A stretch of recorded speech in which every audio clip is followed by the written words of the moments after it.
Log on, tune in, find out. Another good idea from Cambridge.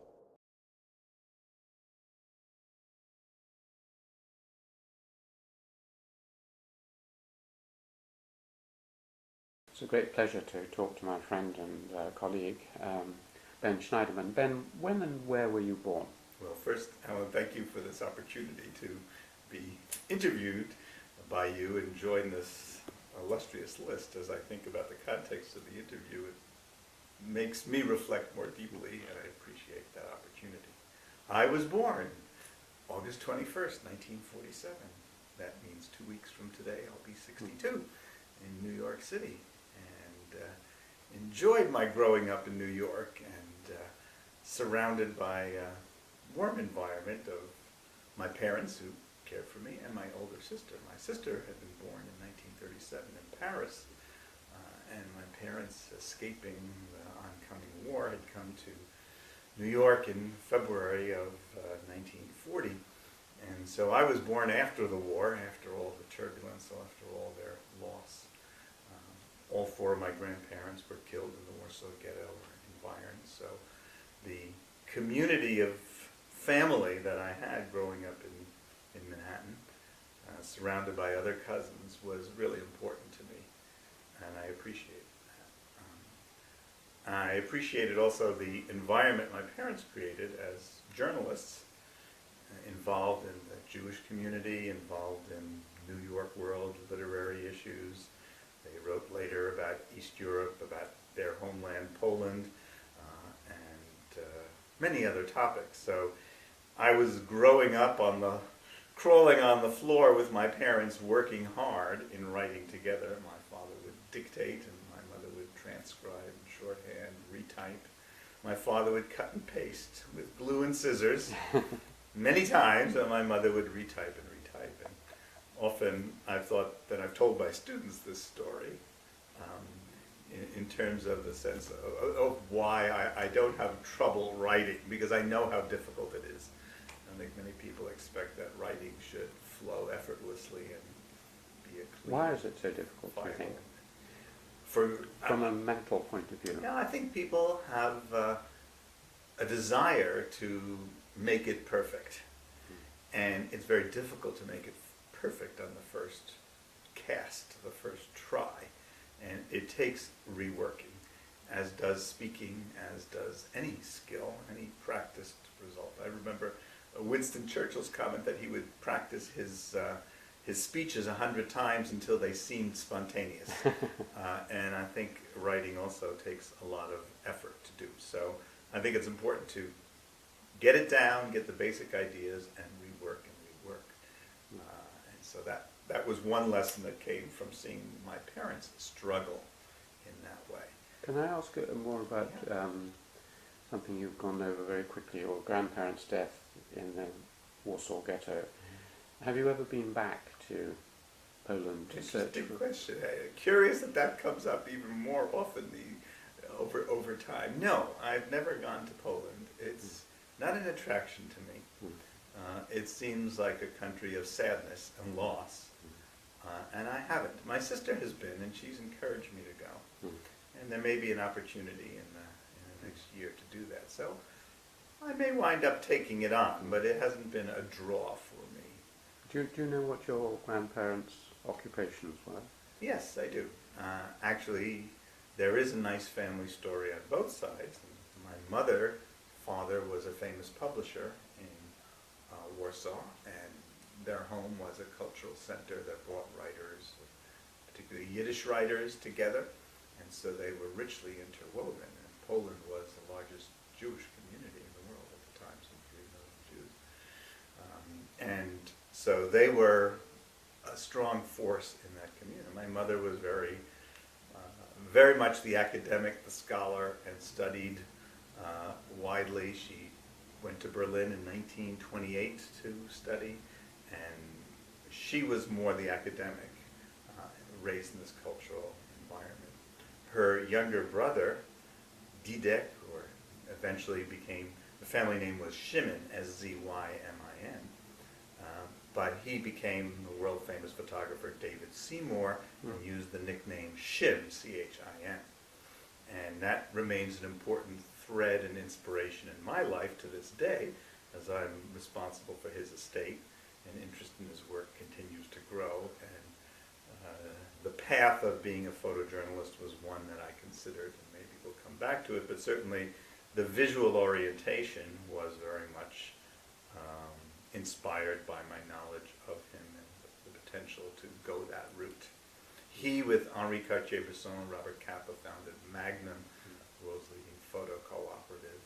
They founded in 1947, and it continues in New York, London, Paris, and Tokyo as the leading and respected creative community of photographers. So we can come back to those stories.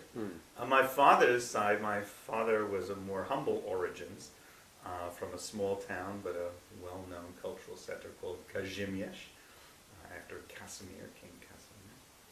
And my grandfather was a shoemaker, but a shoemaker of the upper soles. It was a higher than the sole makers. I think the phrase was Kamaschenmacher, the one who made the coverings, the leather tops of the shoes rather than merely the soles.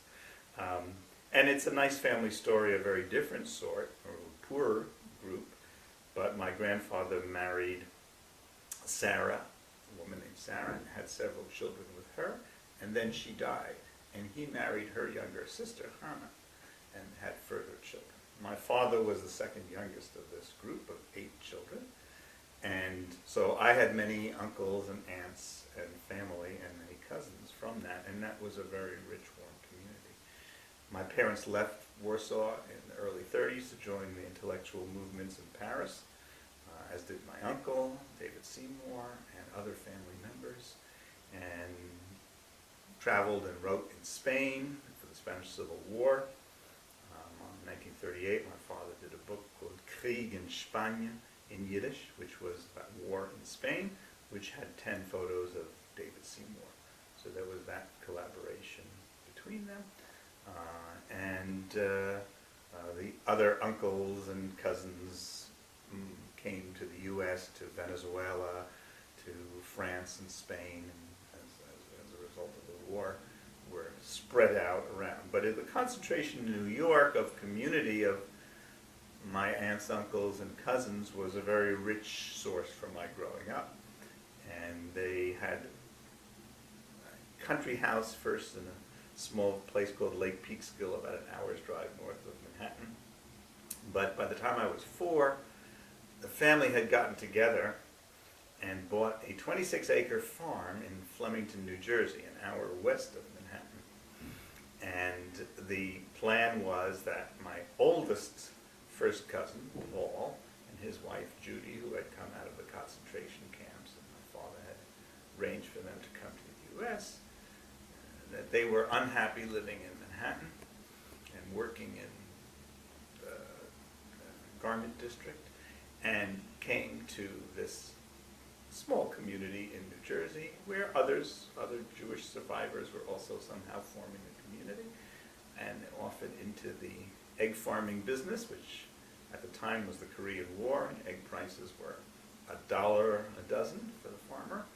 And so that was the idea. And so without much experience, this family project bought a 1880s farmhouse, which Paul and Judy lived and raised their children on the ground floor, and us weekend visitors shared the top floor. And so for me as a child, it was a wonderful opportunity because there were many adult figures, there were lots of cousins, and we would work on the farm, shoveling manure, collecting eggs, and doing the gardening, etc.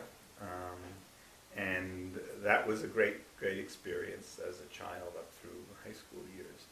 And there's many ways that really formed me positively, sort of the sense of community, of shared experience. I think the parents were drawn together as somehow survivors of the Holocaust and needed each other. And there were struggles for them. It wasn't always pleasant for them because the finances and the decisions often left them in trouble and conflict.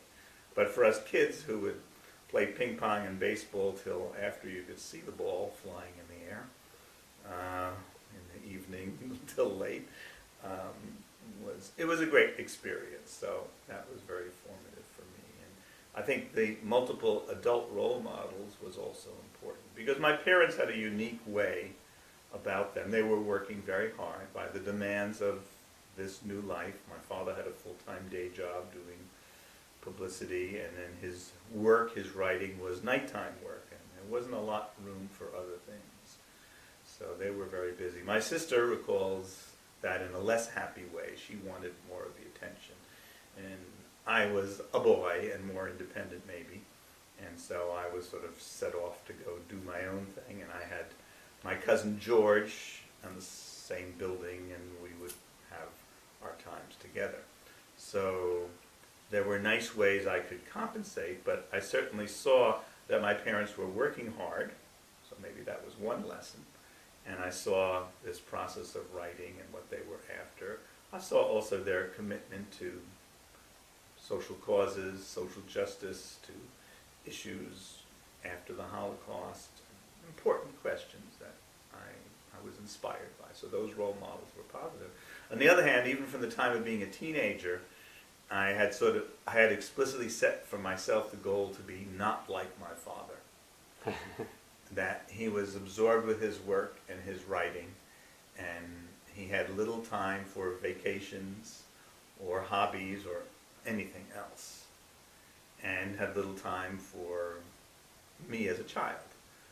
There are a few nice memories of him building a sandbox for me and walking with me, or took me to his work at the United Nations, where he was a founding member of the UN Correspondents Association, and there were his visits to the Yiddish press in Manhattan, where he worked. Those were nice memories, but I would say largely I was on my own and found my own way. Now, because we had this sort of communal experience of the farm, and early on we had shared an apartment in Manhattan with my aunt and uncle Colette and Chaim, and their child Claude was an important influence for me. He became a physicist and a PhD physicist and a professor of physics, and that was sort of the only academic role model that I had, but that seemed to be an important one, and so I set down that road as well with little guidance. I think going through the school system in New York was very good. It was in the public schools, and the same group of kids from 3rd grade through 6th grade and then on through high school. And I went to the Bronx High School of Science, a famous school in New York City. That's one of 3 where you were admitted by What age were you when you went there? I guess it would have been 15, no, younger, maybe 13 or 14. What was your school? What was your school before that? I went to local public schools, PS 75, Emily Dickinson School on the corner of 96th Street in West. Why Emily Dickinson School?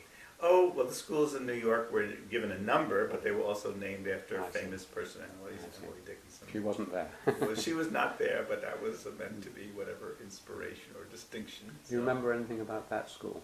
Certainly, we were the first students into that new red brick building, which still exists, and so it was a nice experience. There are a wonderful set of teachers who were very memorable to me, and I think the constant set of students in the 3rd, 4th, and 5th grade, we were the special group, and so this 30 students were also all walking distance, so I came to know their families and their parents, and their brothers and sisters would play at their houses. My parents came to know them, and that was a wonderful cycle for me, that stability. Were they mainly Jewish or not Jewish? Yes. The majority of those, it's Upper West Side of Manhattan, I would say 2/3 or 3/4 maybe. And so the teachers were also. Do you remember any particular teachers from that first school? Sure. Any names? Sure, Miss Rosenberg in 5th grade, what was her name? Silver for 6th grade? I've forgotten. But I can see the picture of what they looked like, and they were very good, positive, warm, caring types who I think motivated us to do well. Were you showing any particular aptitude, say, for mathematics or anything else at that stage, or? That's a good question. I wouldn't say particularly. I mean, I was kind of your basic boy personality, taking apart cameras or clocks, and I think following my cousin Claude's inspiration, and therefore I was supposed to be doing science in that way. But I did do science fairs and build projects through those younger grades, and then through the U.S. it's called junior high school, and in New York there was a special SP, special, what does it stand for? But you did the 6th, 7th, and 8th grades in 2 years, and sort of accelerated development. And so then the 9th through 12th are typically high school. No, sorry, I take that back. That's 7th through 9th grade in 2 years, and then 10, 11, 12 was high school. So you were 1 year ahead of, were you? Right, but all the kids around me were doing that, so all that group was quite, so in a sense maybe we were younger by a year, but I think I was surrounded by people of the same situation, and there was a sort of push. There was, I think, very much a competitive atmosphere, but a good supportive one. The junior high school had memorable teachers. I mean, Mr. Scavone, Italian, remains a vital figure who pushed us all pretty hard. What subject was he? He was social studies, but he was our homeroom teacher. And I remember, he was into the theater as well, and he would study the upcoming Broadway plays that were coming on, and particularly dramas. And I remember the one, I can't remember, Anne Bancroft starred as the Helen Keller story. I forget what, Miracle Worker is the name of the play. And we went to see that, soon after it opened. It was a great success. I guess Anne Bancroft played in the movie, but earlier was the play. And so he would take us once or twice a year to these plays.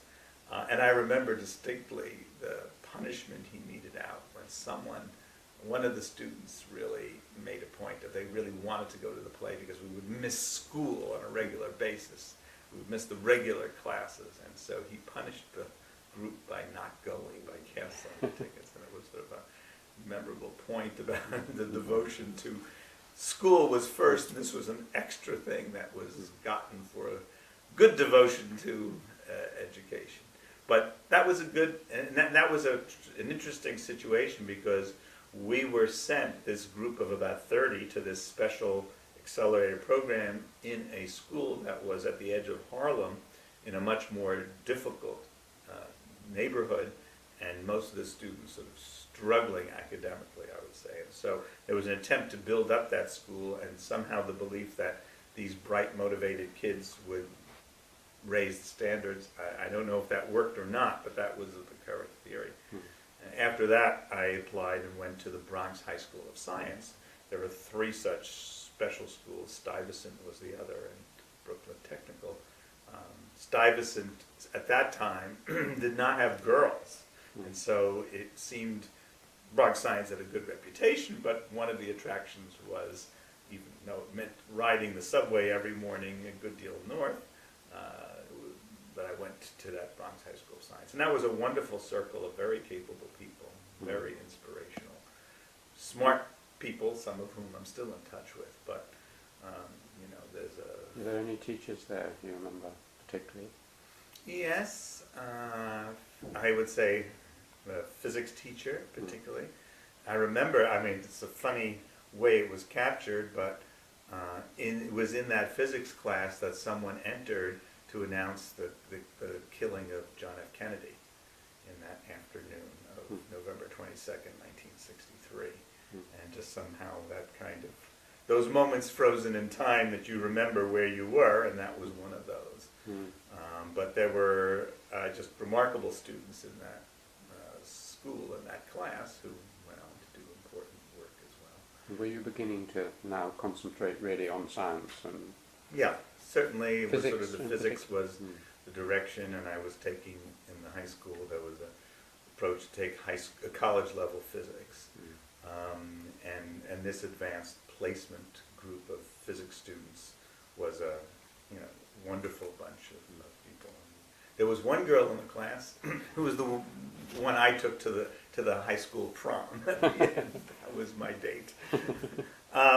But that was a good group. On the other hand, the education was strong there. But since we traveled 45 minutes or so by subway to get there and back, there was little socializing after class. There was no community of people that were your neighbors. People came from all around in the city. So that was more isolating in a way. And then I went to City College of New York for my college, and that was uptown. But that was... Can we just... Yeah. I'm going to slow you down occasionally. Yeah. At school, what other interests, either of those schools, did you have? I mean, you mentioned plays. Mm-hmm. Did that extend to actually being involved in drama at all? Or? Yes, right. I guess it may be normal, but I remember playing Nikita Khrushchev in a play, and I had a large belly and a bold wig, and somehow I had to sing "Yes, We Have No Bananas," but I'm not sure why. So I did some performance, but it wasn't a great calling. And I did enjoy the physical education, but I was not especially strong in What about games? those games. Sports? Games. Sports. I mean, I enjoed sports. I liked to play baseball and was pretty good at doing that. I was often the pitcher on the team and liked, and I was capable. I guess the hours playing baseball on the farm in Flemington, New Jersey, had made me pretty good at doing that, at both hitting and catching, and so I was pretty much involved in that. And would play also after school sometimes in the neighborhood near our home with groups that would play there. But no, I don't think I had any particular obsessions about that. I did begin, maybe a sort of interesting point for you also, when I was in high school still, I believe, I was selected to be on a citywide science radio program. And my mother would take me once a month or a few times, I don't know, maybe a few times, maybe a couple times a month, to be on a 1-hour radio program of students discussing science topics. And so I sort of began to develop my voice, as it were, in my interests. I continued doing science projects, building a solar furnace with a Fresnel lens, building a thermoelectric pile to generate electricity from heat, and projects of that sort. So those involve the kind of construction mechanisms of making a device and building it, fabricating it, and also telling the story in these posters we would create that would tell us. And I have somewhere buried away various medals from winning prizes at these science fairs. As I went on. So I was moving down the road that way, and I think the physical construction and these physics-related projects were an attraction, was a skill. But also the speaking, the being on radio. I had always seen my father speaking public lectures, appearing on radio and TV, and so I sort of understood as a role model, inspiration, that's what you do. And it was not a trouble for me, and I was effective at doing it and presenting myself. I can see that. Yeah, I think to this day, I mean, I gave this talk last week at this conference at Oxford, and I was surprised because so many of the compliments from the 120 people were about, you speak so wonderfully, you're so animated, it's so interesting to listen to you. And I guess I've come to see it as a form of performance or theater, and I feel a responsibility to make the work interesting for my classes and students, and to speak publicly. I do about 40 to 50 public lectures a year, so I get out there and I'm invited quite often. I get about 1 or 2 invitations a day, and I do about 40 or 50 a year. So that's partly why I asked about it. But the other way of training for this is through music. I've found that learning to play the guitar and sing in public gave me a lot of self-confidence. I was wondering about music in your life. Yeah, I would say I've always been close to music, but it wasn't so much my thing. My sister was a pianist, rather accomplished, and performed with, I guess I was a college student in Little Carnegie Hall, the sort of side of Carnegie Hall in Manhattan. My mother would take me to performances and classical music. And at one point I was given lessons or piano lessons, but I didn't take to it. It was somehow my sister's thing to do that. And so I'm sad. I wish I had more skill in performing. I enjoy singing, but I don't think my audiences appreciate my tune keeping. So no, I like music, but hasn't been a performance aspect for me. What sort of music do you listen to? I would say the wide range, and recently went to at the Aspen Music Festival. We went on July 14th, Bastille Day, to Berlioz and Tchaikovsky. So I'll go to listen to classical music, but I guess more for me the sort of folk and country, well, more the folk music style of Peter, Paul and Mary and Pete Seeger, and there's a large circle of Leonard Cohen of people who are followed and had nice experiences through college attending music performances. Do some people work with music in the background or listen to music and feel inspired by it and so on? How does it relate in any way? No, I don't. And I understand that, and I've looked for that in others, but no, I don't. I don't play music in the background. Nor do I relax. Listen. I mean, I don't go jogging with music playing in my ear, but I will put the music on or listen to whatever it is. It's not highly directed. I do have an iPod and an iTunes account and have some music, but not a heavy music listener. The other thing that often happens with people in England anyway, is at school they have to face in most schools whether they're going to be confirmed. In other words, formally commit themselves to the Church of England. So partly because of this and other reasons, the teens are the time that people come to terms with whether they're going to continue with what often is their childhood religion, or give it up or adhere to it more strongly. So I often ask about people's religious backgrounds, and you didn't mention what your parents or grandparents' religious... Yeah, I think I said they were certainly Jewish, yes, naturally, as part of it. Secular Jews or practicing Jews? Yeah, I would say more of that. I would say for my parents, my father actually had more of a religious training in traditional cheder, and he was quite knowledgeable and quite skilled in reading from the Torah in Hebrew. And I went to such Hebrew schools after school, at regular school, and had bar mitzvah at age 13. And I was quite absorbed by all that. It seemed like a natural, happy part, which fit into the sense of community and the surroundings in Upper Manhattan of that time of the Jewish community. And my father's work was also related in the Yiddish and Jewish communities. But you're right, it's more secular. I mean, and we never had a kosher household, but we participated in the holidays, and I still enjoy very much the sense of community surrounding that, and I'm a member of a rather unorthodox Jewish group in Washington that functions best as a community, whose main form of ritual is the potluck dinner, and that seems a positive thing. I think I'm very proud of my Jewish heritage and background. I find it interesting, and I stay connected to that, but it's not a form of religious practice, and I draw further away from the religious aspects and the focus on the God emphasis. So I see it as a cultural and community identification that's important to me. If you had to fill in a box which said, are you an atheist, an agnostic, or a theist, or a believer in God, which box would you?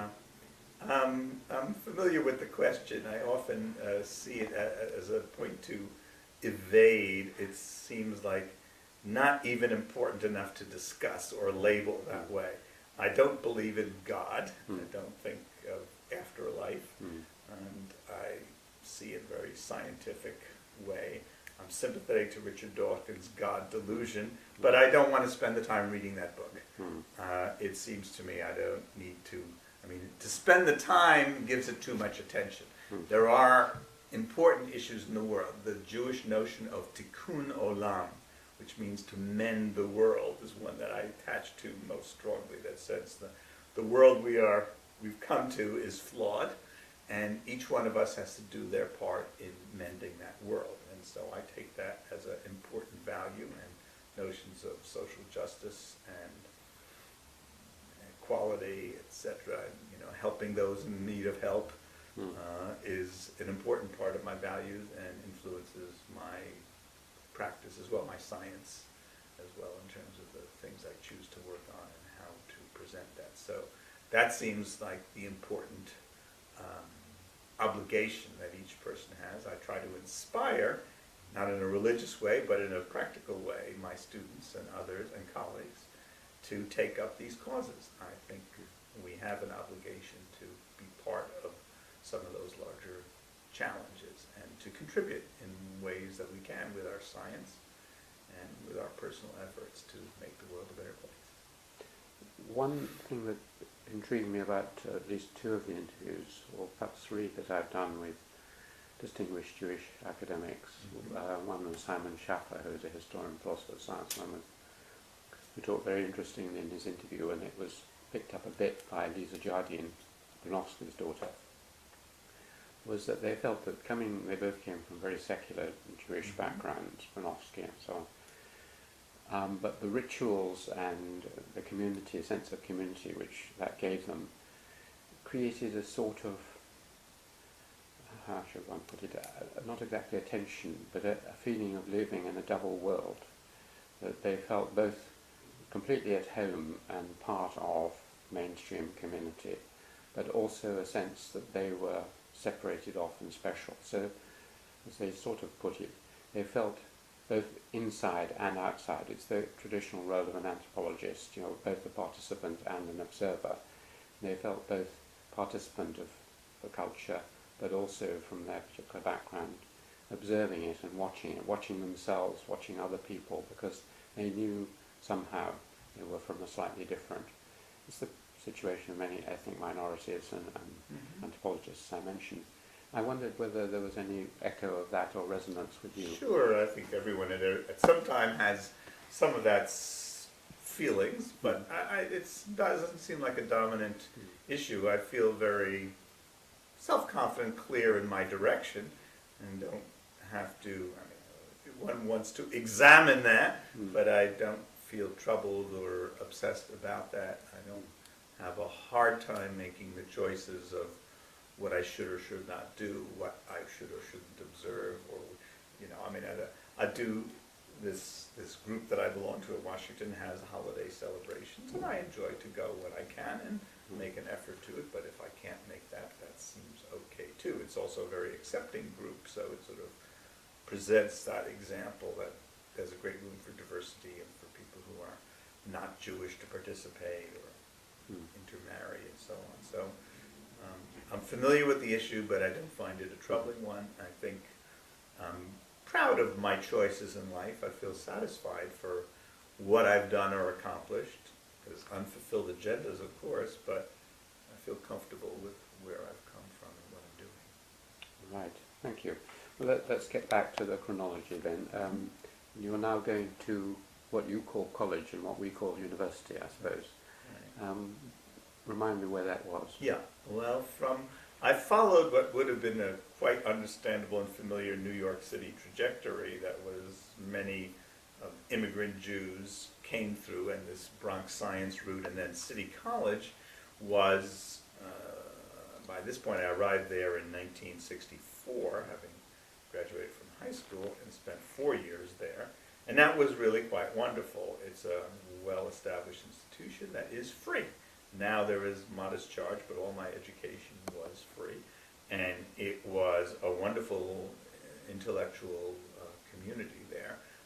At the time, the New York Times had a lengthy article and described it as the proletarian Harvard, which fit very well. It had earlier on been very much the hotbed of the immigrants of the 30s and 40s who were more socialist oriented, so it had that reputation.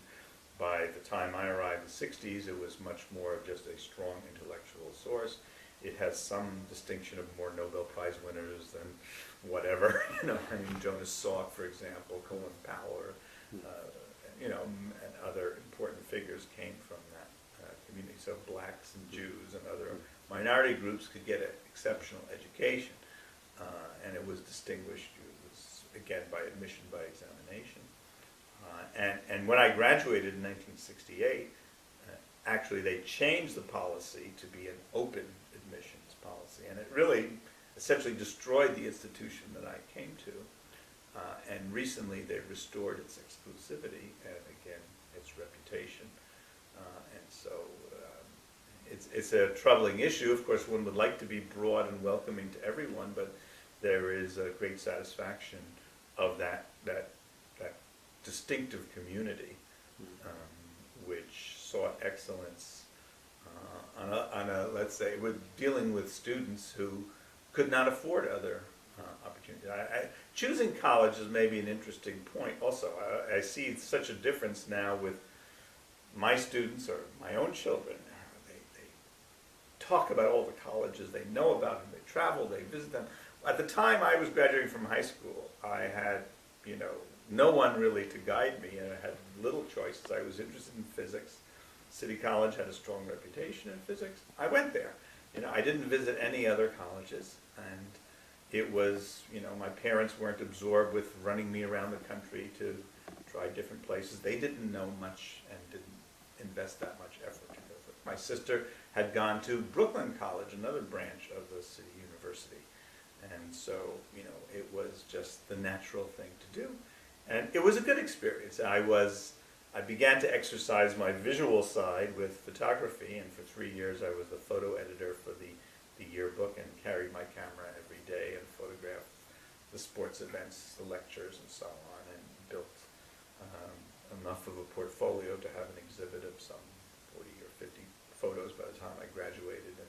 Did your uncle show any interest in this? Was he still around? No, my uncle sadly was killed in 1956 in Suez while photographing for Newsweek. And that was another memorable and tragic moment. I mean, it was an international news incident. My mother heard about the death of her brother on the news. And that day still remains in my mind. I was 9 years old. And it was a tragedy for her only surviving brother after the terrible war. And here he dies in this terrible incident, which was 4 days after the armistice. The story continues to unfold because just this month we received information about a detailed report about his death that we had not known before. And there were various controversies about whether it was Egyptian fire or British fire.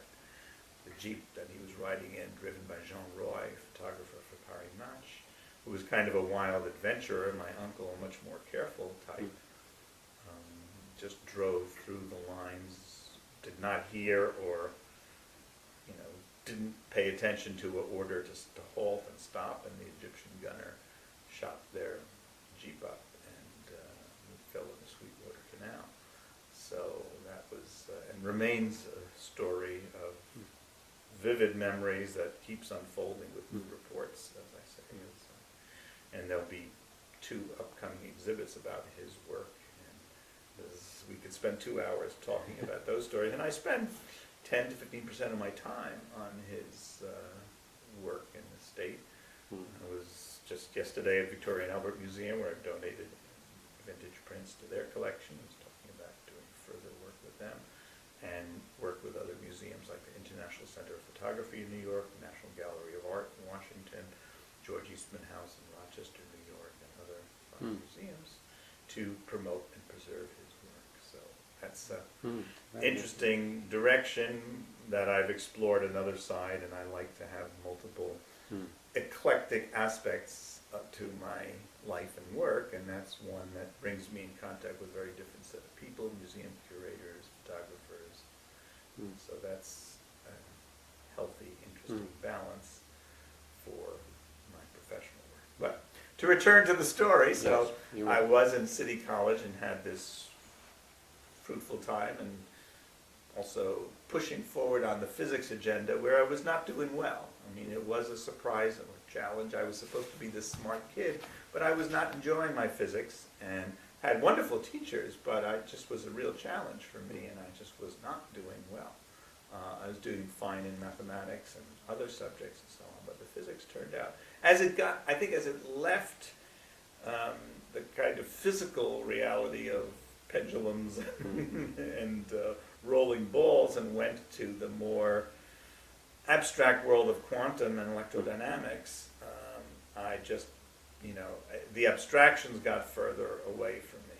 I was working from my junior summer, after 2 years this summer, I began to work for a group of physicists, and that's where I came into computer programming.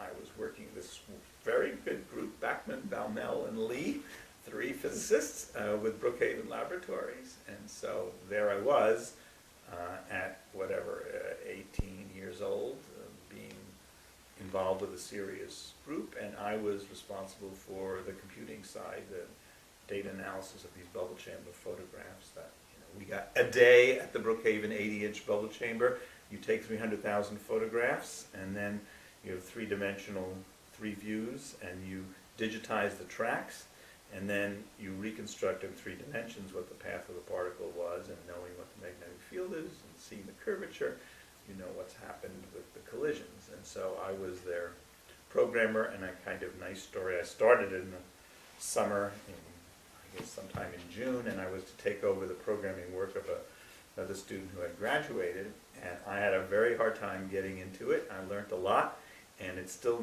in my mind, but 8/866, meaning August 8th, 1966, was the day I finally succeeded to get this program working, and the magnetic tape reels remained on my desk for 2 years, so that 8/866 remains sort of the day I could begin to call myself a programmer. And so that was great. Now, was this Fortran, or what? Yes, that's right. And it's at that point that I met my dear buddy Charles Kreitzberg, who was a young programmer working for the Computer Center, and he helped me get things done over there, and we became close friends. And I had, in the basement of this charming old building, Shepherd Hall, with gargoyles, and very much like Cambridge looking, but kind of black stone, but a very classic academic building that's beautifully restored now. I was there recently. But I had an office in the basement, and I felt quite the man about campus to, as a junior and then a senior, that I would walk in. I had my key in my office where I could come and leave my coat and go to my, my classes. And at a certain point, I became the supervisor of our computer. We got one of the early PDP-8 computers, which was sort of a refrigerator-sized box. We had one, yes. And, that's where I began to work in using that to process our own data in addition to the larger IBM mainframes across the street. But that was great. And going to classes interfered with my learning. I became very absorbed with learning about how to do all this stuff. And that was a great passion and intensity for those few years to make these programs work. And it was great satisfaction. And I think the contrast between the physics, which became increasingly abstract, and actually the work of the physicists that I saw, Bachman, Balmel, and Lee, where we had published a paper on the Y-star 1616 resonance, and based on the data we had accumulated, and I'm credited at the end as an acknowledgement. I had put in hundreds or thousands of hours here, but the physicist, I came to understand the sort of hierarchy of creativity, that I was merely carrying out the work as creative as I thought it was, but the physics work was certainly these 3 physicists, and so I came to understand that it was appropriate that I should receive only an acknowledgement at the end. But that kind of abstract discovery of this Y-star 1616 resonance was then challenged by others who said that it was a mistake in our analysis of the data and a statistical fluke. So that abstract world of physics and the great time frames from taking the photographs 2 years processing it, publishing a paper, and getting challenged over a long period was at dramatic contrast to the immediacy of submitting a deck of Fortran programs or a long tray of them, and it either ran or it didn't. And if it didn't run, it was my fault. And if I fixed it and it did run, it was my success. So there was a great sense of mastery and a sense of the cause and effect of my activity. And my potency was to be able to get these things run. And also my capacity to help others get their programs run. So, I clearly had a capacity with this important skill of Fortran and other kinds of programming. And my proficiency was strong, and I was able to, so I got quite strongly into this. I was also influenced, often teachers, you I'm sure ask about influential teachers, but certainly Richard Hamming, a key figure in history of computing. Hamming codes are an important concept in computing. He was working at Bell Laboratories across the river in New Jersey, and he came to City College to teach, and I had 2 semester courses from him, which I remember vividly because he filled 2 semesters teaching only materials that he had invented. And he was very much instilled in the kind of early numerical analysis kind of programming. And I remember very much his book had this wonderful quote, which was, "The purpose of computing is insight, not numbers." Okay, and that's remained, and I've used that phrase. And the purpose, I say, the purpose of visualization is insight, not pictures. And so, I've sort of played on that. But Hamming was certainly an inspirational figure who, by his leadership in the field and his, I would say, strong sense of his own contributions and its importance, provided a pretty potent example. This was before there were computer science departments and courses anywhere, and so we had a special opportunity to have him as our instructor. When you say insight, not numbers, or insight, not pictures, can you just expand the word insight a little bit? I mean, does it mean the searching for deeper laws? Does it mean understanding something about ourselves or the world, or what does it mean? It could be. I'm sure many people would interpret it in many ways. There will probably many of them valid, but I take it to be a substantial jump in understanding that has some significance in the world. Actually, others, a former student of mine, Chris North, has taken that and tried to make insights his thing, and he's measured the number of insights and the kind of insights people get from different visualization tools. So it's become a little bit of a notion that, well, more than a little, it's become a notion that people find important, because the visualization, of course the word visualization and insight are a natural partnership. You suddenly see something, you understand something you didn't understand before. Now it might have cause and effect relationships, it might be anomalies, outliers, clusters, patterns, gaps, relationships. These are the kind of features that I would say are the components of an insight. But I would say the insight needs to be more than the abstract statistical or visual detection of an anomaly. It has to be related to the application domain and the significance of the insight. I would say a mere insight that notices that one point is away from a cluster is not significant, but why it's there and how one might use that is important. So I would say overall my perception of science and of my work is about cause and effect and about the capacity to take insights and put them to work for future decisions.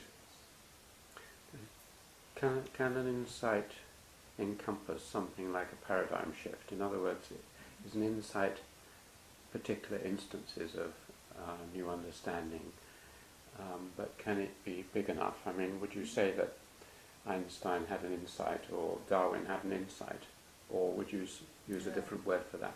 Yeah, I think it's interesting. I would say an insight is a momentary point and there might be several of them. It might lead you to a larger paradigm shift, if we can use those terms safely here. Thomas Kuhn's use of that has been roundly criticized, and I understand the criticism, but I'm still sympathetic to the notion of these paradigm shifts as well as the evolutionary model of science. I think very much the evolutionary model is what happened, and sometimes there are larger jumps, and sometimes it's worth, in terms of explaining it to others, to talk about a paradigm shift. And so that's a common. But an insight, Yeah. the insights are these small evolutionary That's right. jumps. That's right. I would say so. Again, some may be larger than others, so it's hard to draw a sharp line of what's an insight and what's a bigger jump. But I think that's what we do. That's what I do. And I think they're not so much mysterious to me. They're sometimes aha moments that I certainly have experienced with wonder and glee.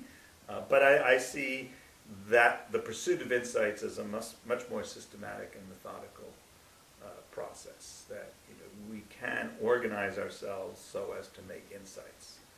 And that most of what I do, most of the discoveries or innovations are by a systematic way of going about it, and then recognizing when there is something important about an insight. I think that's it. Now, there's also those great aha moments, which I've had working on in Tell me about one or two. Yeah, Poincaré's, and Yes. Hadamard's report about Poincaré Yes. are the usual ones of preparation, illumination. Preparation, preparation, incubation, illumination, verification. Very much French words, but also Wallace was the source of those. You probably know the story better than I, but Poincaré is 1945 booklet about, small book about, did I say that? Hadamard's 1945 book about Poincaré's process is often the cited source of that. So, I very much invest myself in a problem. I think you become immersed in it. You look at it from all these different ways. You examine, is it possible this, is it this, is it this, and you have a large set of skills by which you can look at these problems and potentially understand some relationship or anomaly.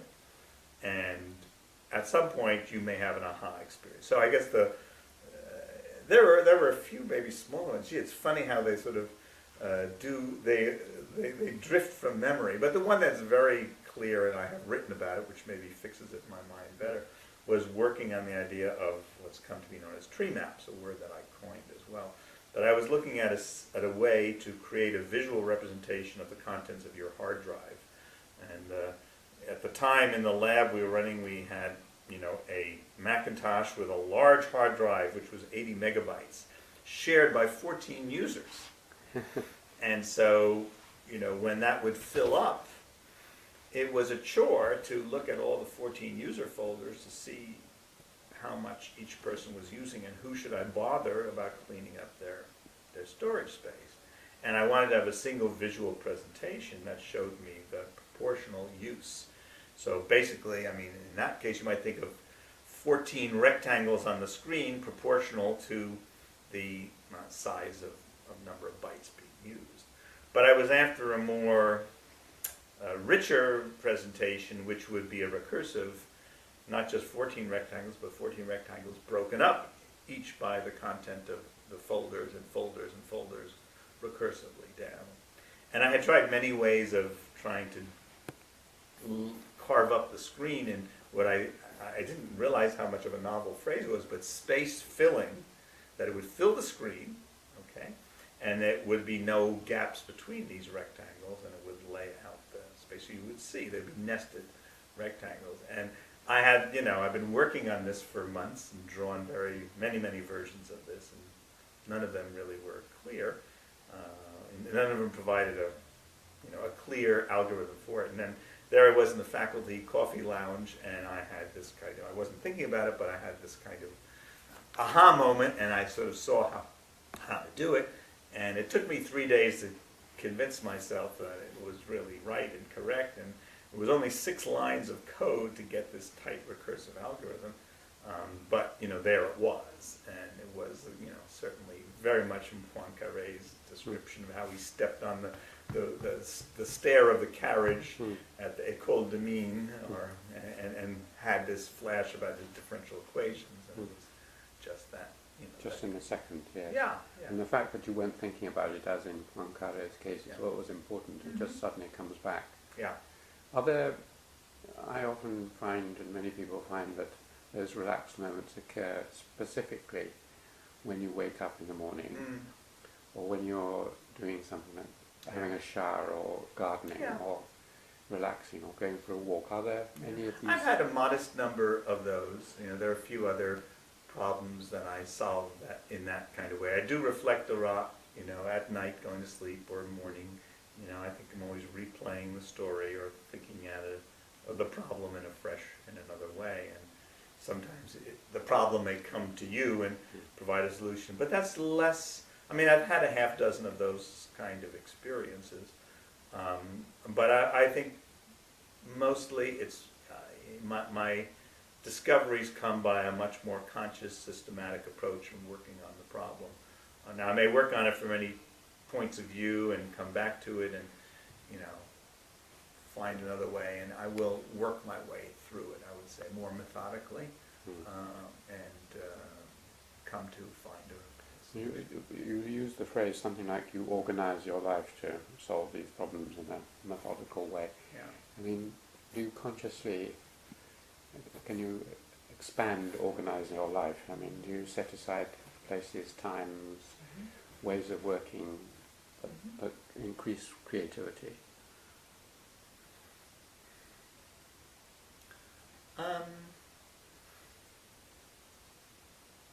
Do you have favorite places to work? Do you have favorite pens you pick up? Do you Nothing so ritualistic as that. I'm quite flexible in these ways. I do you think carry a notebook around with you? No, I don't. I mean, I know many colleagues do. I'm a list maker, and I keep, and I'm very persistent on things, and I get things done. But I don't do the notebook trick. But I will write down lists, to-do lists, quite often, and I will scribble a lot on paper and try things out. I think my favorite way is socially working through. So that has a few ways. I mean, I work with my graduate students, and we will meet for an hour or 2 hour segment once a week, or and continue to work on a problem that we're dealing with. For example, now we're working on electronic health records, and if I have 1 million or 10 million patients, and I think of each patient as having a series of events. They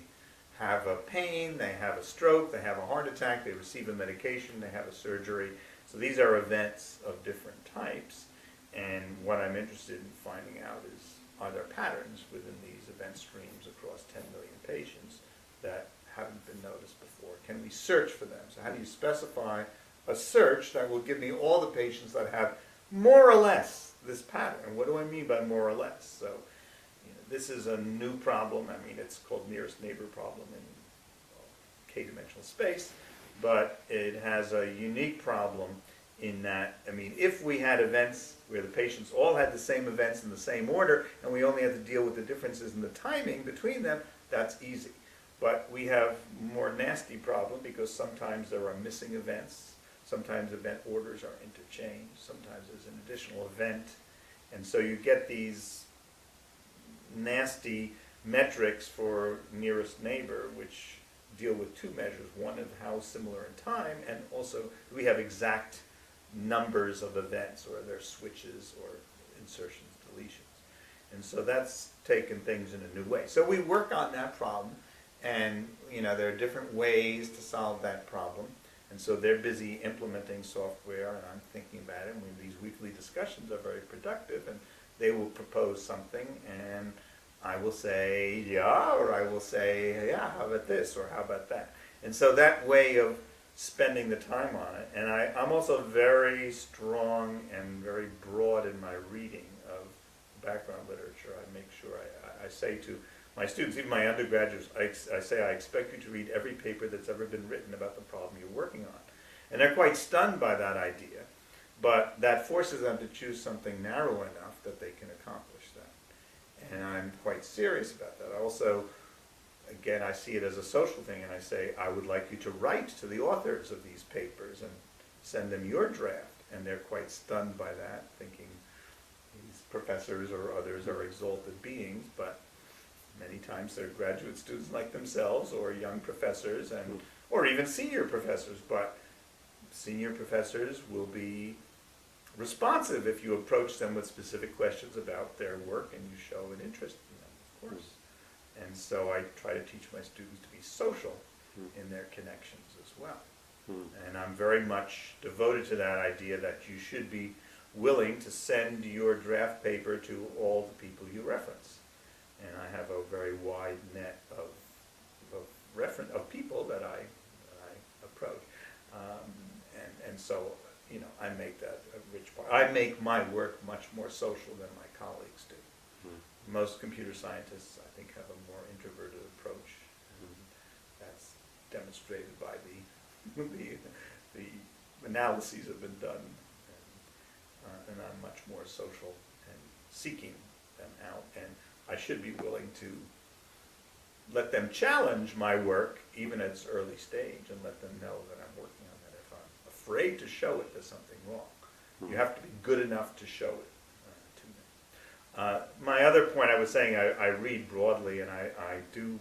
It's great fun on these problems with my students just to start tracking down the literature on previous work in this area and find out all the things that have been done about it. I would just say I haven't gotten to this important part of my life, or approach to learning, creativity, and so on. Is a much more eclectic approach.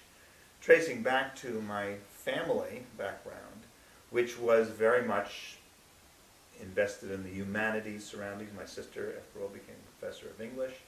My parents were journalists with literary interests and political interests, and you know,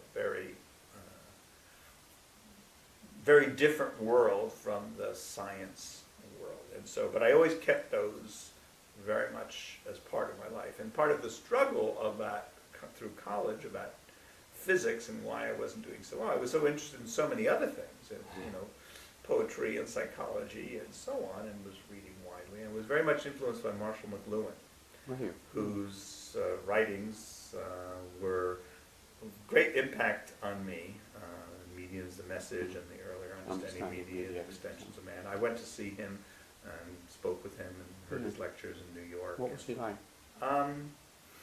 Well, he was, like his writing, a wild character. I mean, he was an English professor at University of Toronto, and he had these fantastical ideas and brought together stuff and created a language of hot and cold media which was unfathomable to most, and sometimes just a little weird and contradictory, but sometimes brilliant, and opened up the way to see things. So his point about, you know, the global village destroying linearity and sequentiality and privacy, sort of hard to see, but he was, you know, right in a metaphoric and in a real way.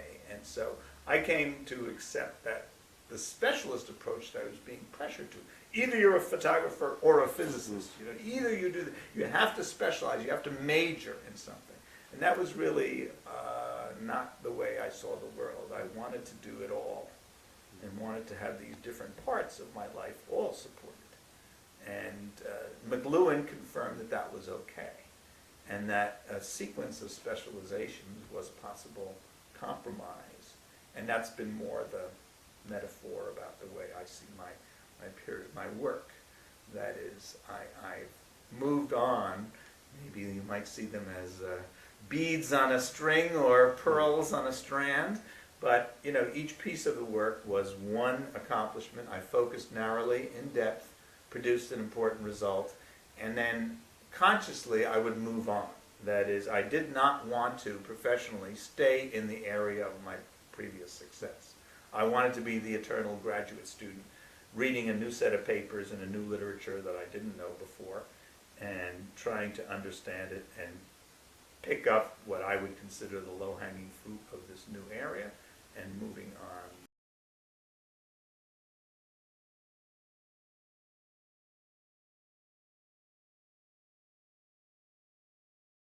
You were. I was reflecting on the trajectory of my thinking from McLuhan forward, and McLuhan had validated the idea of not being specialist, that you could do more than one thing. Maybe you would do them sequentially, or might have actually multiple things going on at once. And that was a very important notion for me. I, as a student, printed up little business cards saying, Ben Shneiderman, general eclectic. Progress is not our most important product, which was a play on the General Electric logo at the time, or slogan of the time, which is progress is our most important product. So the idea that a general eclectic would be, and I came to accept the idea I might not be the best at any specialism, but I might be the best generalist.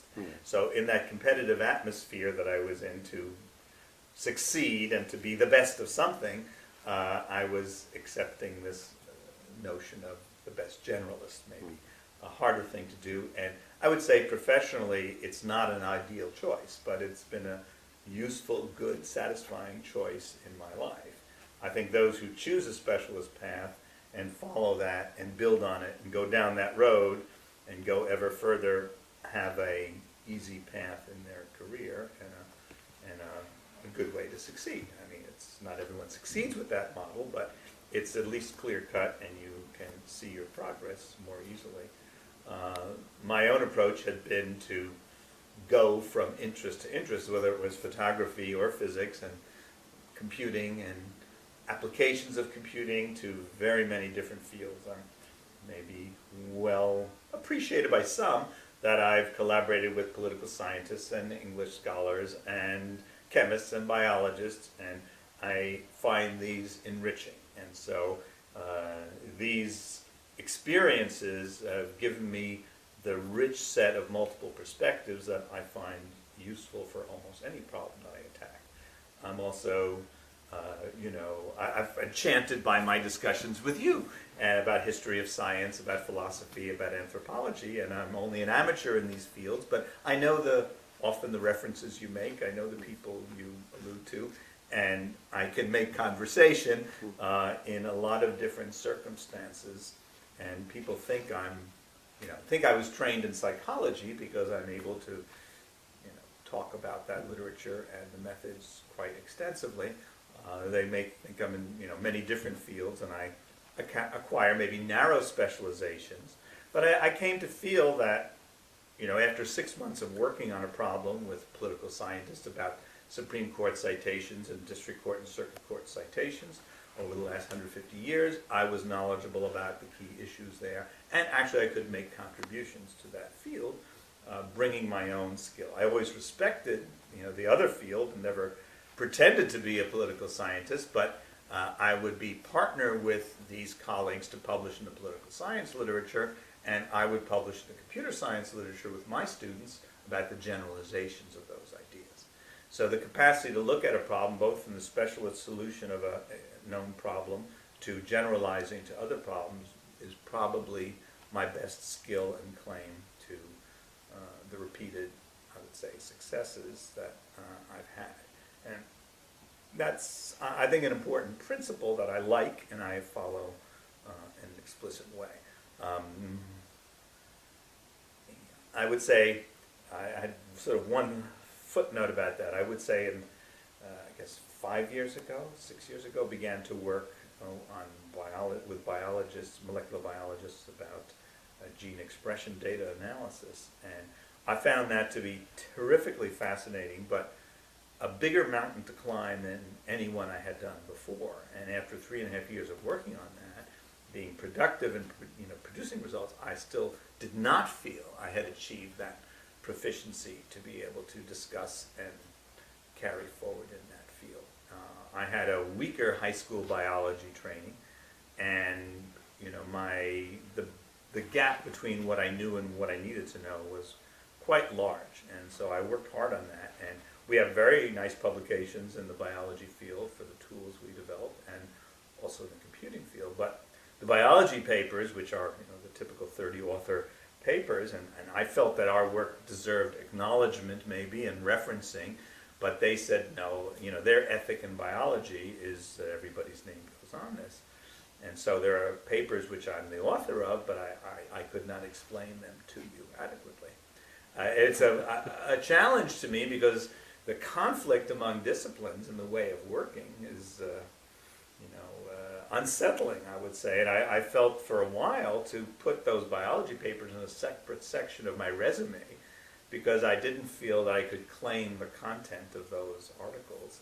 And they're important articles that are widely referenced and have been influential, but I was not familiar with the strategy of the biology community of having these multiple authors. And it's certainly different from computing, where individual author or small groups would be the typical thing, and still different from many other fields, and typically history and humanities, where single authored papers and books are the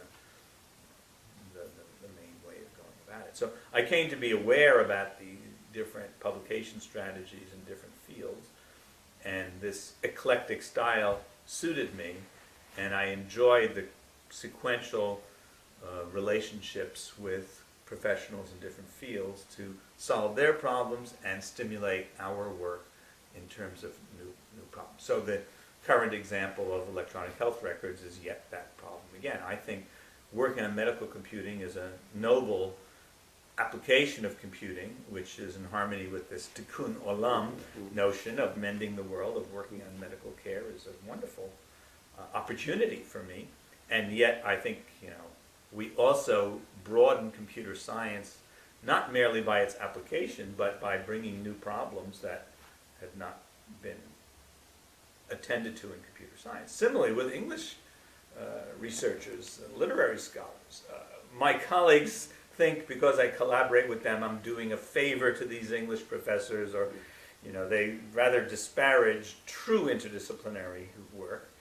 But I can assure you that these English scholars are brilliant in their own way, and the challenges they bring to us are novel and important expansions of computer science, and the algorithms are, to me, equally fascinating and challenging. So by having this sequence of collaborations and working in these interdisciplinary teams, and I do have to establish the ground rules with scholars that we're not there as their programmers, but we're there as partners, and I need to be able to publish in the computing literature and publish with them in their literature, and that my students need to get a PhD in computer science, not merely programming for them. They come to understand that way of working. And I think we've been successful as a group because we kept explicit several of those principles of, we'll work with you on your problems, but we publish on our problems and the generalization of those ideas.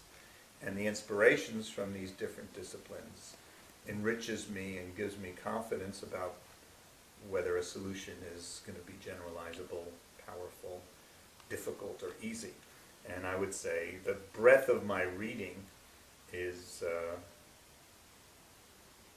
great. I mean, I think I read a lot of different areas, and I'm satisfied with my capacity to read in different areas of computer science, but the broader reading in other disciplines and knowing some of that, a taste of them at least, and enough to make discussion with scholars in many other fields. So I like that part. So do I. Yeah. I mean, I enjoy talking to you as well as we have done. Let's get back to the timeline, so to speak. Have it at the end of your undergraduate, what we call our undergraduate degree, what did you do? It's there? a worthwhile point to include, and certainly was an influence and a turning point maybe. As I graduated from City College with a bachelor's degree in math and physics, there was no computing at the time, but that was what I was left with. And I was looking to go to graduate school in computer science, and by that point I was already more knowledgeable about what universities were good or bad or where to go, and the favorite place for me was Carnegie Mellon University to work with Alan Newell and Herb Simon, who were at that time doing leading work in most of the early stages of artificial intelligence. And I was quite excited. I went to Pittsburgh, paid my down payment. I was very excited that there was a teletype in the basement of Mudge Hall where would be my dormitory, and that there was access to computing facilities. And Newell and Simon were leaders in these new areas, and were many other, I mean, the head of department was Alan Perlis, a famous computer scientist, and I remember coming into his office, and I understood he was head of department, and he was this large, bald-headed guy, and it was sort of a striking kind of encounter. So the thrill of going to work for Newell was very much on my mind, but it was the time of the Vietnam War, and the U.S. draft boards, which decided on people's admission to the military or not, had said that my going to graduate school was not an acceptable deferred occupation, and I would be drafted. Okay? And so Carnegie responded. They had given me a fellowship to attend there. They gave me then an instructorship, so I would be working. I returned to my draft board, and draft boards were local, and each made their own policies, and my board said no, it was not an acceptable deferment. So that was really problematic, and I wound up then going to teach at a 2-year college on Long Island outside New York called Farmingdale, and I was invited to be an instructor over there, full-time instructor in this Department of Data Processing. Harold Highland was the department chair, and he took a liking to me, and he had a son my age who was in similar circumstances, so he felt he understood he was helping me, and at age 21 I wound up teaching in front of college-level audiences, often older than myself. But my draft board felt that that was my national service, and so I went and taught 15 hours of classes a week of Fortran and data processing equipment in a very more vocational environment.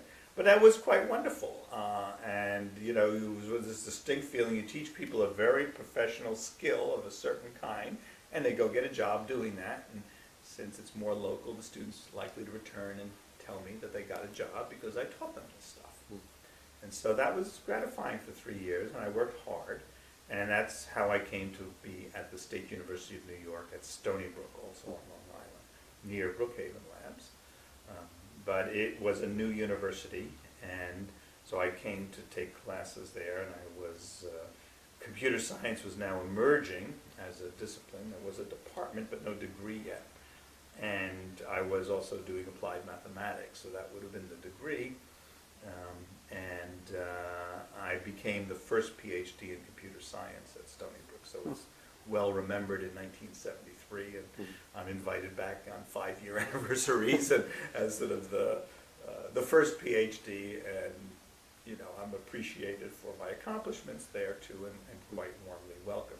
Another colleague of mine at the time, John Hennessy, is now the president of Stanford University. He became an important figure in computing as well. So we had a good group there, and maybe a good story also. Another one of my graduate school colleagues was a guy named Isaac Massey, who I'll come back to, but it was a very good group, and it was a good experience. Although the university itself was not a supportive environment, it was a new place that didn't have services.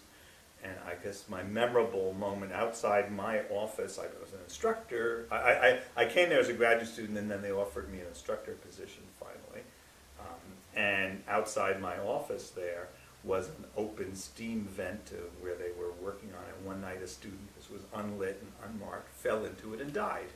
And it was that kind of lack of care or attention which sort of typified the worst of it. On the other hand, I had a couple of excellent instructors, Herbert Gelerntner among them, an early pioneer in artificial intelligence, theorem proving, geometry theorem proving, who was wonderful. I just was sitting in his class in awe. This is recursive function theory, and I just thought this was just mind-blowing ideas of recursive function theory, provability, Gödel incompleteness, and so on. But doing the proofs it was just magnificent. I just was owing and eyeing, agonies of just pleasure of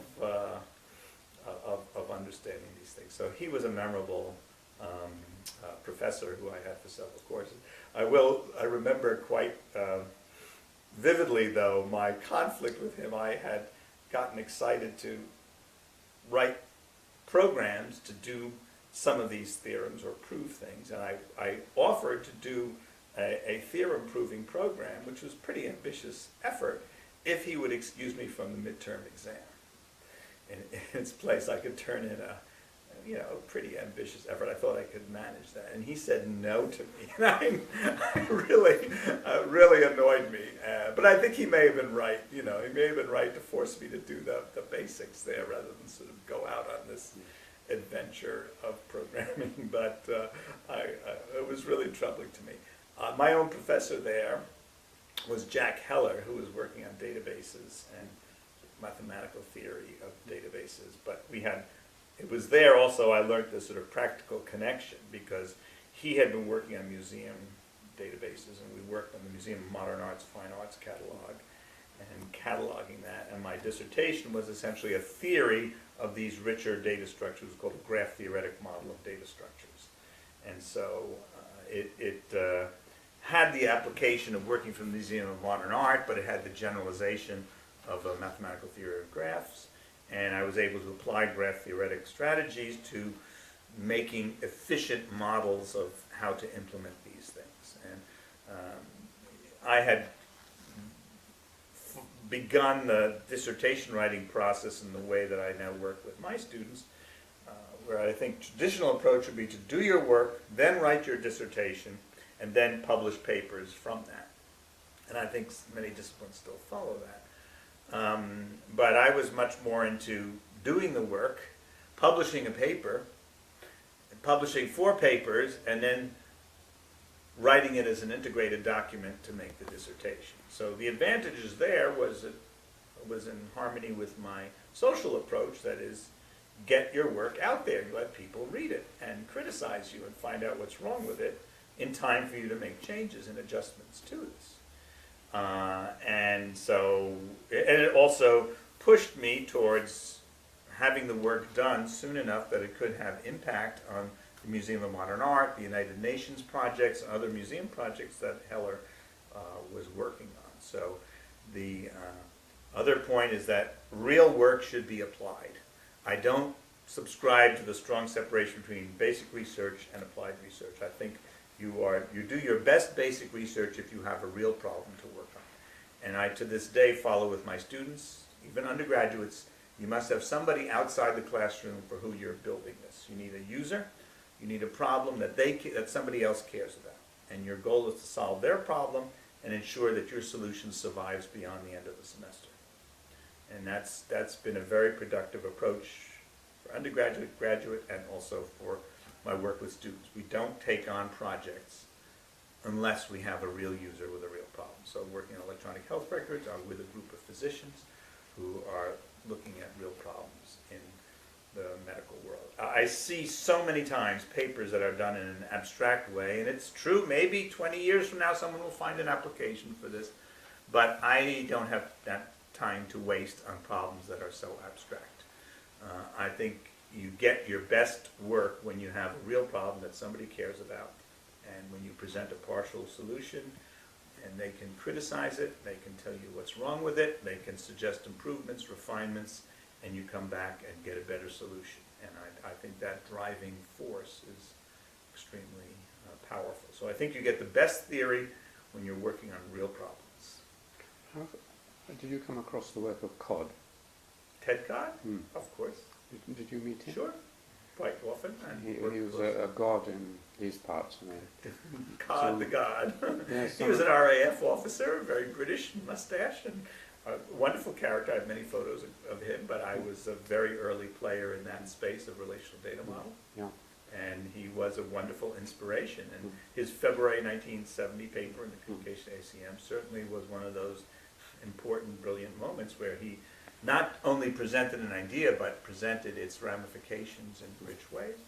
I was at the time working on those problems and visited him at IBM and many other occasions. Because a colleague of mine brought the relational database model from the IBM Center at Peter D and down to Cambridge and wrote the first relational database in Cambridge. You told me that story, right? So we were tied up. We were working in parallel in different parts of the world. Fascinating.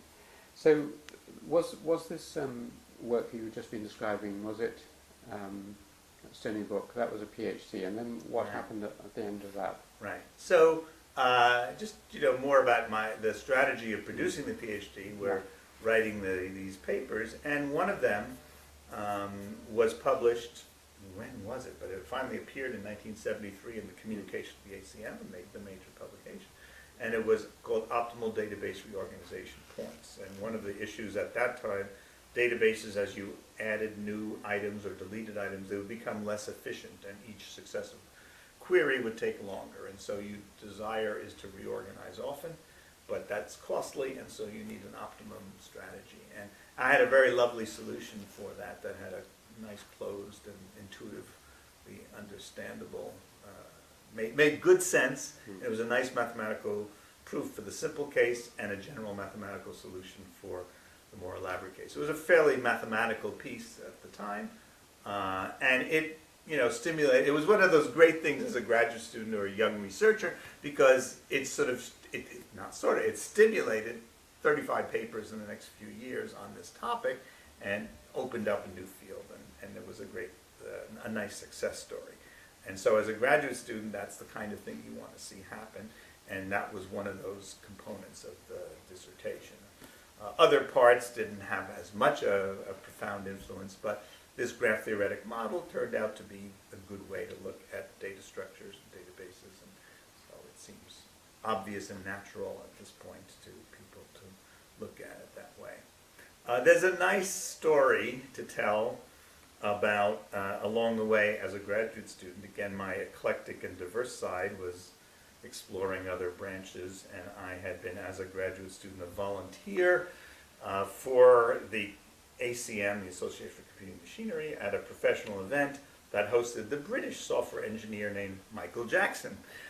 And he came to speak in New York, and I was there, and I helped them organize in exchange for my free attendance at this. And he was then proposing these new notions of structured programming that Edsger Dijkstra is often associated with. And it was a new way of looking at programming. Rather than the go-tos of Fortran, it had a set of structures of if-then-else and do-while structures. And so there was no go-to structure. And Jackson presented this idea, and it was one of those things that wasn't an aha moment. It just seemed obvious, sort of a natural jump, that if you don't have these go-tos, then the flowcharts that were popular of arrows connecting to boxes were also not valuable, and that you had these recursive structures of if-then-else and looping structures and sequential execution. There was a nice mathematical proof that those three structures provided you all the power that you needed in programming. You compute every function using only those three structures. So I began to draw boxes nested within boxes, and developed a set of box shapes that would represent this. And just was a 15-minute invention while listening to his talk. I returned to Stony Brook and showed my colleague Isaac Nassy, these things, because he was working directly on that in his dissertation. And he said, yeah, this is great, and he got excited, and he knew the justifications and why, and so together we wrote this up, and he helped expand the idea and justify it, and we called them structured flowcharts. And for which you are famous. Which I am famous. They're known as Nassy-Shneiderman diagrams, NSD. Nassy prevailed on me to make them alphabetical order of the authorship, but that's okay.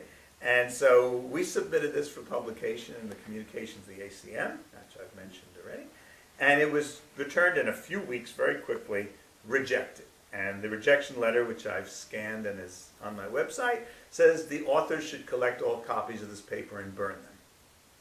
And I have never received such a strong kind of nasty rejection, but I guess I felt humbled by this as a graduate student, getting this kind of a fierce rejection. But, it felt like I was on to something, maybe. It provoked such a strong reaction. While others thought this was clever, innovative, useful. And so I had sent it to a few people. One, a senior colleague who I respected, and he didn't respond. But a few months later, another colleague sent me tear sheets from a popular computer science magazine, which he had published this idea under his name. And he had used his name to, label them. And that was really troubling as a graduate student. What am I to do when this senior person has done this? People said I should file a complaint to the Professional Society. I just left it. And for many years it troubled me because many of the books mentioned his name. Eventually this got sorted out, and it's widely known as Massey-Shneiderman diagrams. We then published this in a non-refereed newsletter of one of the professional societies, SIGPlan, programming languages. And there are thousands of citations to this unrefereed paper. There are hundreds of software packages. There are, patents that follow this. There's an international standard for doing these things. And so, again, it was one of those wonderful 15-minute innovations that I did very little to promote, but traveled very, very well. I mean, it's, one of those great things. And it's less used now as are most of these diagramming techniques.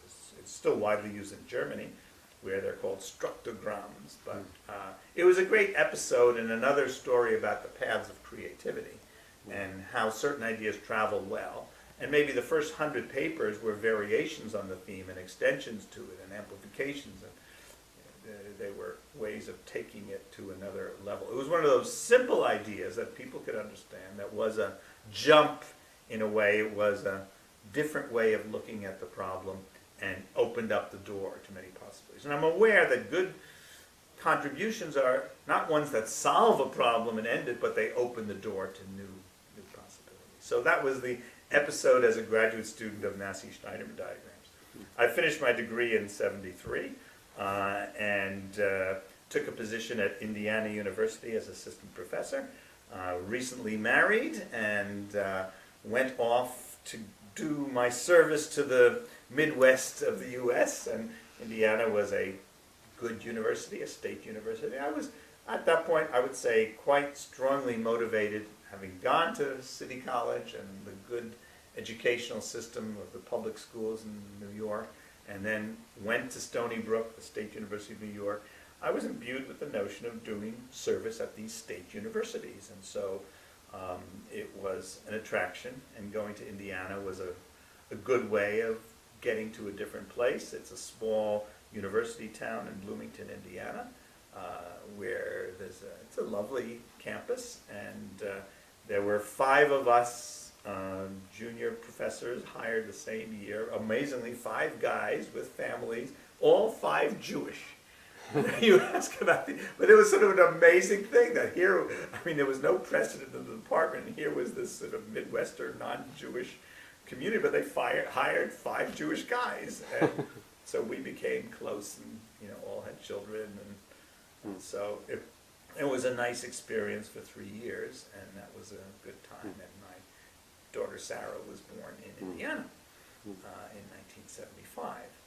By the end of that, after 3 years, it was enough. It was a good place. It was tranquil. It was good to start a career, good to start a family, but the desire to get back to the East Coast, and maybe the tranquility of the Midwest was good, but the neurosis of the East Coast was Better. more attractive somehow. And so I would have liked to have been closer to New York, to family, and to all that circle there. And my wife wanted to be further from her family, which is also from New York. And so the compromise was to come to College Park, the University of Maryland. University of Maryland. Yes, Yeah. right, which is just outside of Washington, D.C. And there was a particular attraction there because there was a senior faculty member named Ed Sibley, who was the head of a small department called Information Systems Management, which dealt with the database issues for which I was making my reputation, very traditional computer science work. I was beginning to think about these psychological issues that I should add to your story. But Sibley was interested in my work on these experimental studies of programmers initially. I had learnt my trade as a psychologist at Indiana University, which was a first-rate psychology department, with B.F. Skinner had been the senior faculty member, and one of the young faculty members there, Richard Mayer, taught me psychological experimentation, and I taught him about computing, and together we did some good work. He's gone on to a distinguished career in psychology and was at University of California, Santa Barbara. So that was a good partnership, and I was gaining some reputation, had some very nice early studies about programmers. Maybe just to make a bridge, when I was at City College, I described working on Fortran, and my friend Charlie Kreitzberg and I wrote a little guidebook to programmers about how to do good programming in Fortran. There were sort of good and bad ways to solve problems. And we eventually wrote this up in a book called The Elements of Fortran Style, which was published good question, 71? 70, maybe some, yeah, it must have been 71 or 2 or something like that. So I was 25 years old when I published my first book. It was a small book based on the Strunk and White book, The Elements of Style for Writing English. And that kind of allusion to writing good Fortran was very much on my mind. And it had a moderate success. It inspired a whole series of other books. Kernighan's and Plower's more famous book, Elements of Programming Style, took that idea and built on it. And they made a very successful, more general book on programming. And there were many other elements of X style for many years. But we certainly started that trend, and it was a set of rules about how to write good programs, about choice of variable names, modular design, indentation, commenting, variety of stylistic issues. And those were really conjectures, or based on our experience in writing code and in helping others. And I became imbued with the notion of conducting empirical tests where I would make a good and a bad version and then give it to somebody to debug or to interpret, and I would measure their performance. And so I was able to alter the independent variable and measure the dependent variable, and that's the way these experiments began. So I was quite interested in these psychological experiments, and when I came to Maryland, it was attractive because this information systems management department was in the behavioral and social sciences school, not in computing. And so that was a very interesting opportunity, and it was close to the psychology department. And so I was attracted to that. That was a good thing at Maryland, and the senior professor, Ed Sibley, had been a collaborator, and he had been helpful to me. Early on, he had engaged me in doing short courses around the country, around the world. I was early on giving lectures about these new database technologies, relational and other models, from before I got my PhD. So I was quite well featured on the lecture circuit, and we'd go to Brazil or Europe or around the U.S. and be part of a 3-day course on these new technologies and do a half day. And Sibley was the organizer often of that. So I came to know him and appreciated when he wanted me to come to Maryland. And we had a very good group at Maryland, which did well, but it was a small group and eventually lost the political battles. That department was dissolved, and most of the faculty left. 2 of us went to computer science, so I went to my natural home. Now, I wasn't especially welcome there. I mean, they accepted me because it was a free line, and the university had reorganized around this notion. But I was seen as sort of a little different because I was into these psychological studies, and that was not especially celebrated. But that's what I've seen as you bridge to these interdisciplinary and newer areas. You're going to have trouble with some fraction of the established community. And I've always, dealt with that pretty straightforward and understood that what I was getting into. And yet I did it. It wasn't necessary. I had to please everyone. I had gotten my tenure based on my traditional computer science stuff and had good respect because I'd demonstrated my mathematical skills and abilities with this stuff. I had sort of reputation for the optimal database reorganization points, for the Massey-Shneiderman diagrams. I was already a known figure at that point. I was doing these lectures, and I was on the circuit. You enjoyed lecturing, obviously, and teaching and Sure. all that. Yeah, it's great fun. You don't find any conflict between that and any of your other work? Indeed, it feeds into it from what you... I think so. I would say I made sure it did, because early on, when it was difficult or impossible to get funding for research on these psychological experiments of programmers, I would put my students, including undergraduates, to work, and I would make their semester projects to be an empirical study. And often I was most proud to be able to publish in professional journals with my undergraduates. That was sort of my featured, kind of thing. Now, of course, colleagues disparage that because they say, well, if the work's so simple that undergraduates can do it, it can't be very good. And, it was still a novel thing, so it was threatening to many. But I had done the mathematics, I had taught numerical analysis, I can do that stuff, okay? And I moved on to these newer forms, and that was fun for me, and so that was the justification. And It wasn't just your undergraduates, it was even your own family. I remember hearing a story from your daughter, Sarah. yeah. She was a guinea pig for one of your best known books. Can you tell us this story? Well, sure. I mean, there are nice ways that you put this together to work in the real world. I remember when Sarah was in third grade, maybe fourth grade, third or fourth grade, her computing was all the rage at the time. And so her teacher came and asked me to recommend a textbook for them to use to teach these kids the language basic programming. I looked at what I found. I was really appalled. There were either trivializations, which gave you a program and said, type this in, and it didn't really teach you programming. Or if they taught you programming, they depended on high school mathematics. And so I quickly wrote them about 75 pages of programming introduction. I'd written the elements of Fortran style, and Charlie Kreitzberg and I then collaborated on Fortran programming, a spiral approach it was called, which was based on psychological theories about programming. And that was a huge success. There were 200 books on programming on the market, and Charlie convinced me that we could do better, and we did, and we wound up becoming the dominant book in that field. So I was fluent with writing these kind of things, and I quickly wrote them, 75 pages, where the examples were all graphical. You print words, or you print a ladder shape, or some circles or boxes or big letter A, or these kind of examples where kids could understand. And it worked well for her class.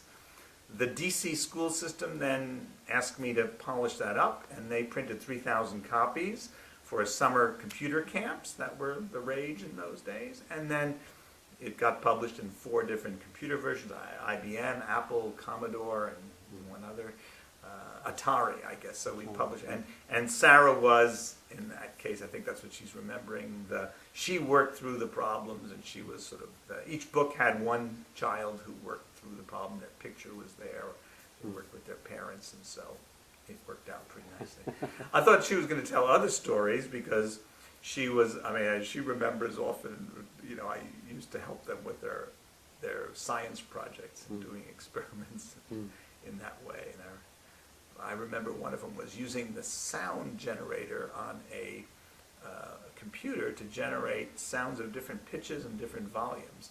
And the question was, what was the just noticeable difference that people could determine? How big a difference in amplitude or in frequency were noticeable to people on a reliable basis. So it was the kind of experiment that I helped them do. We've got 20 minutes or so, so it's really your choice, but perhaps come on to your more recent work. Yeah. And this whole computer-human interface area that interests you. Yeah. I would say that's probably right. That's certainly what I think my major impact has been. I'm proud of all the pieces along the way. But by 1980, I had taken the different work that I had been doing on experimental studies of programmers and wrote a book called Software Psychology, a kind of marriage of disciplines. And it was published by Little Brown, a fine publisher, but they were, actually Winthrop was the initial publisher. And they thought they'd take a try on this sort of wild idea. But both of the computer science Book of the Month clubs took this as a selection, and so it suddenly became a hot topic. And by 1982, a group of us were meeting in Washington. I had been the organizer of the Software Psychology Society, we called it, whose claim to fame was no members, no officers, no dues. But we had a mailing list of 600 people, and 40 to 60 people showed up each month at George Washington University, where one of our colleagues provided 3 dozen donuts and coffee for a Friday morning meeting, and I organized the visitors, the speakers, and for 20 years this was a very influential group that had, of course, local but also national impact. And we decided to run a conference in 1982 where we hoped to bring together 200 or 300 people on this topic, and it was held at the National Institute of Standards and Technology, at the time National Bureau of Standards, in Gaithersburg, Maryland, outside Washington, and we drew 906 people. It was suddenly this startling thing where people were interested in this topic. The personal computer had appeared.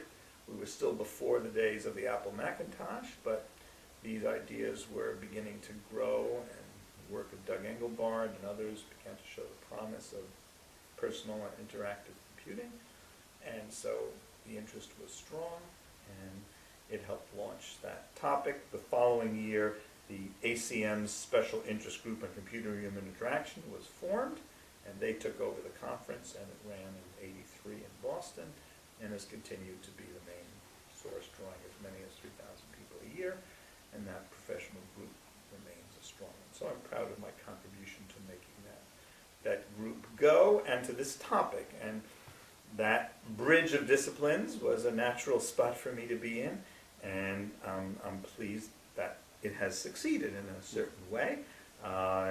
Most computer science departments have a course called Human-Computer Interaction or something like that. There's still resistance among many, and maybe the more, some places still keep that aside and or let other departments handle it. But it's definitely a well-accepted field, and by 1986 I published the first edition of Designing the User Interface, my book on the topic, which followed with editions, I think, 98 and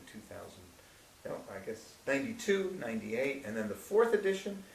I was joined as co-author with Catherine Plaisant, who'd been my research collaborator since 1980, 87, 88, something like that. So it's a wonderful collaboration she and I have had, and we've just released the 6th edition this spring.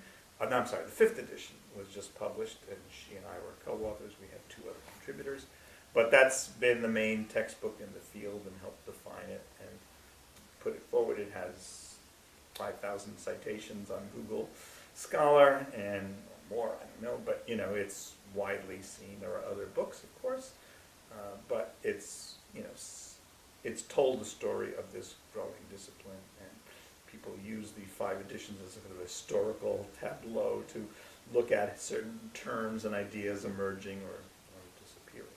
So my satisfaction has been to see that go. Now, for me, it was the right place because it was interdisciplinary, bridged multiple disciplines, and it produced, I would say, dramatic impact, and I would, it's hard to trace these things directly, but you look at the personal computer and you look then at the cell phone. And while the early edition of the book focused on a small professional group of users like programmers and medical specialists and air traffic controllers, by the 5th edition we're talking about 4 billion cell phone users. We're talking about Wikipedia and YouTube, the emergence of these platforms of user-generated content, of social media, and it's just a remarkable transformation for which I'm proud of my role, and it's hard to trace which pieces were mine, but I'm pleased to have gained the Lifetime Achievement Award from the SIG Chi group and recognition from various sources. There are still recognitions that have eluded me, but they may yet come, and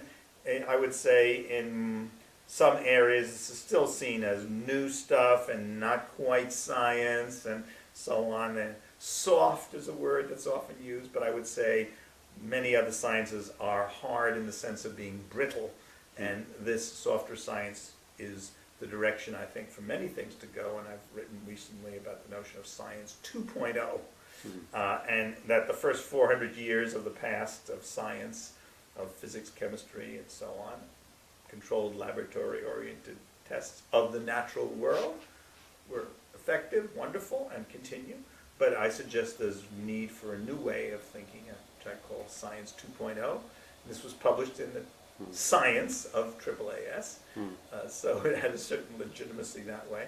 And it suggests the content and the methods need to change as well. And I would say, you know, that my eclectic background gave me the capacity to see this perspective. Not everyone accepts it. I'm criticized from the hard sciences. I'm criticized from the social sciences. But I would say the notion is probably, you know, in the right direction, and I make some efforts to push that notion forward and make it more acceptable. And so it shifts the methods from controlled, replicable laboratory conditions to case studies and interventions in the way that you can do on the web and have 10,000 data points in 2 hours, and it gives you remarkable capabilities. I could go on at that, but I think that sort of shows you this trajectory from you know, a traditional computer science to these newer bridging sciences of psychological applications and a larger vision about the transformation of science, always with the intention of making the world a better place. And so those satisfactions where we worked with government agencies, companies, and others to apply these technologies to good purposes in medical care and libraries and museums and education, etc., are a sense of pride for me. I think, as I said in the opening, that as a profession it's a difficult trajectory to do because I'll never be accepted as a leader in medical computing. I mean, I'm not a physician, and people in that field will dominate it, but I feel like I've made my contribution, and I feel very satisfied with that. And by going from one discipline to another, you start out again as a graduate student, which I'm happy to do. McLuhan taught me that, of being a dilettante and of being an amateur as a virtue, and starting in something new is, to me, a satisfying part of my everyday work. And so this notion that every few years you look and say, well, we've done a lot of educational computing, we've built these classrooms and environments, published papers, we've done studies, okay, and now we move on. And other things like the hypertext, another contribution I'm proud of, the work that we did on designing hypertext environments in the mid-'80s, and our contribution was the link, that certain words on a page or on the screen are highlighted, you click on them and go somewhere.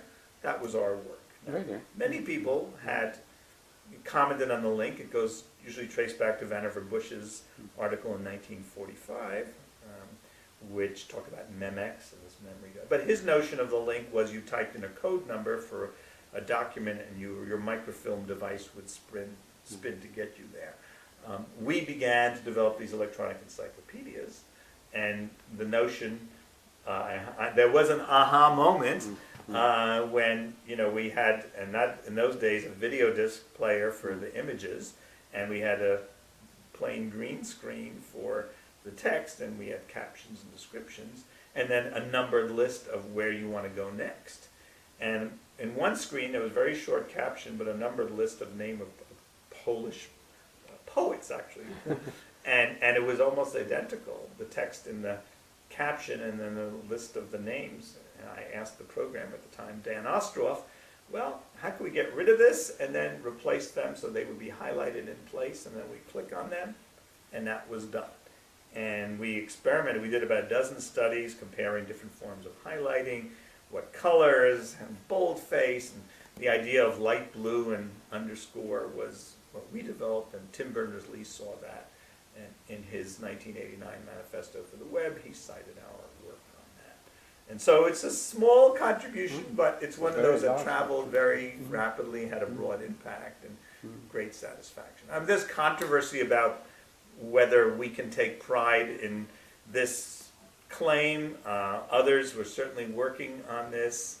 Doug Engelbart had made kinds of links. Andy Van Dam had made contributions, but we made that particular way of doing it, provided an authoring tool and a rich environment to support all that, and that's what, you know, became inspiration for Tim Berners-Lee. Now, we had published this under the term embedded menus, and Tim was clever enough to call them hot links and hotspots, and so that caught on and became.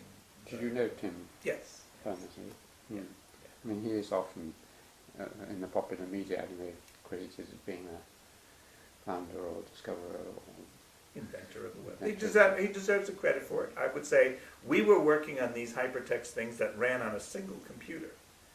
And his mind-blowing idea that you could have such a link and it would jump to another computer to retrieve this across a network was wonderful. And, you know, he made important contributions. I mean, that's certainly true. And I met him even before that, you know, at the Paris Hypertext Conference. And we were at the Hypertext 87 conference as well. We were building these systems called Hypertides, which had a commercial version as well. So we were an active player in those early hypertext systems. We built the world's first hypertext scientific journal. The July '88 issue of the Communication of the ACM was published as a hypertext that we created. And we did the world's first electronic book called Hypertext Hands-On, which was actually in a paper form, but it was the disc that mattered. The paper form was an afterthought. It's the first book in the Library of Congress that has electronic media as part of it. So we definitely made those things happen at scale in commercial and marketable ways, which reached thousands of people, including Tim Berners-Lee. And I'm on his scientific council for the Web Science Research Initiative, so I see him a couple times a year. You're in a perfect position then to ask the question of where now. What are they going to be the big, do you guess, are going to be some of the big developments in the next 10, 20 years? Yeah. Well, I've already hinted at some of this in the Science 2.0 argument, but the expansion of social media, of user-generated content, the empowerment of individuals, and the restructuring of social and political norms is, I think, beginning to happen as you take Facebook and YouTube and apply them to national priorities like energy, health, education, sustainability, environmental protection. You get a transformative effect, and I think that's what's really dramatic. In between the 4th and 5th edition of the Design and User Interface book, this just flourished in a way I would never have predicted. That YouTube, which wasn't around 5 years ago, is now number 3 on the web after Yahoo and Google, is a startling, indicator. You will be on it.